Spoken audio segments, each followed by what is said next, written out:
mais um fato curioso que me ajuda a explicar muita coisa sobre saúde mental.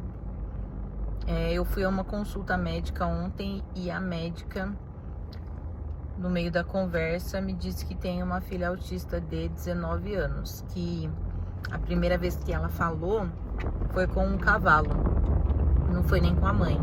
E a mãe falou: nossa, eu tô lá do lado, eu estimulo tanto, eu cuido tanto, e ela falou com um cavalo. Enfim, ela contou uma breve trajetória de todo o esforço, de toda a dedicação, de terapias com... Eu não sei o nome dessa terapia que faz com cavalo, mas essa terapia que faz até fora dos convênios, que mesmo que você tenha convênio, não tem essa terapia disponível em nenhum convênio do mundo, e aí você tem que arcar com esse custo. E ela chegou a falar um valor assim exorbitante que ela tinha que pagar mensalmente. E hoje essa menina com 19 anos é funcional e tá na faculdade, dirige. Porém, ela disse que mesmo com QI acima da média, durante seu período de estudos, imagina o valor das escolas que uma médica poderia pagar para a filha, né? Então, são as melhores escolas de referência que pode haver. E os professores tinham a opinião de que a criança não tinha nada, que era invenção da mãe, que a mãe estava atrás de vantagens. E aí, ela é japonesa, né? Essa já é uma cultura que é pautada no compromisso, na dedicação, dos estudos, do trabalho, da competência. São pessoas reservadas, né? Tímidas, mais contidas. Então, pensa numa criança japonesa extremamente inteligente, produtiva, que tem excelentes notas, mas ela tem dificuldades que são invisíveis aos olhos nus. E quem não entende sobre saúde mental, emocional, acha que é frescura, que é bobagem.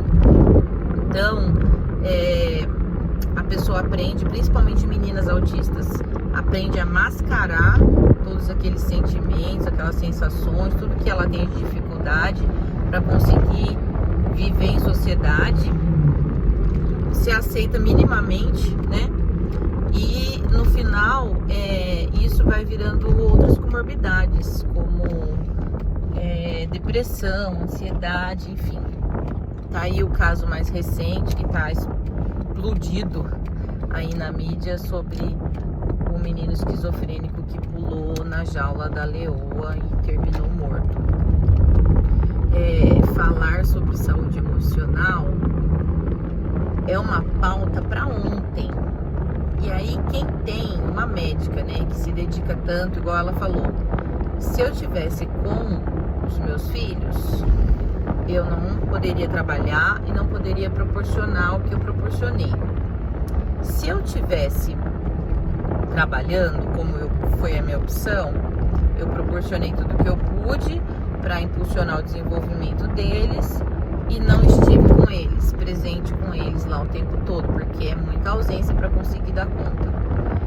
Então, uma pessoa que tem condições de pagar por tudo que nos falta em termos de desenvolvimento, contribui para a vida daquela criança e ajuda naquele desenvolvimento. E quem não tem acesso a terapias, quem não tem acesso nem a diagnóstico, a população ainda num todo continua batendo nessa tecla.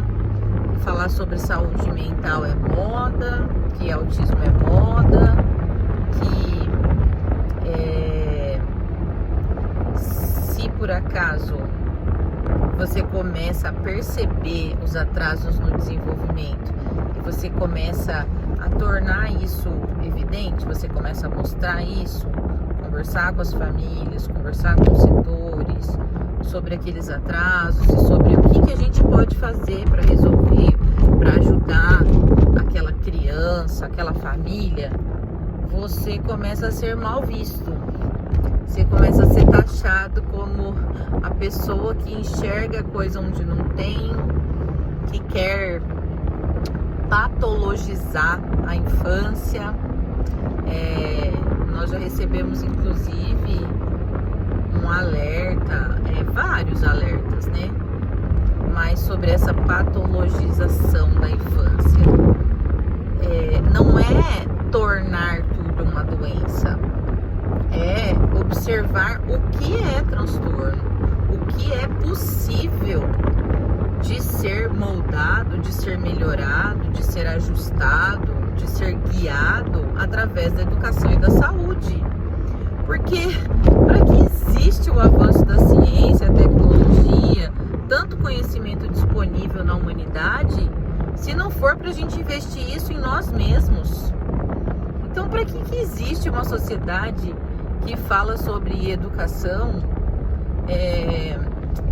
que luta tanto por investimentos em educação e saúde, se a gente não puder pensar nesses dois princípios de desenvolvimento humano, que é educação e saúde, de uma forma mais qualitativa, que tenha mais qualidade. Galera, o cerco está se apertando, saúde emocional e mental está gritando na nossa sociedade, implorando por agentes de transformação, implorando por um espaço de conversa nessa pauta, e não só de conversa, mas de resolução. Desculpa o estresse, 7 horas da manhã, mas precisamos falar sobre saúde mental, se conhecer, através do autoconhecimento, ajudar o desenvolvimento dos nossos pequenos seres humanos, que serão o futuro da nossa espécie. Um beijo da professora Lenita.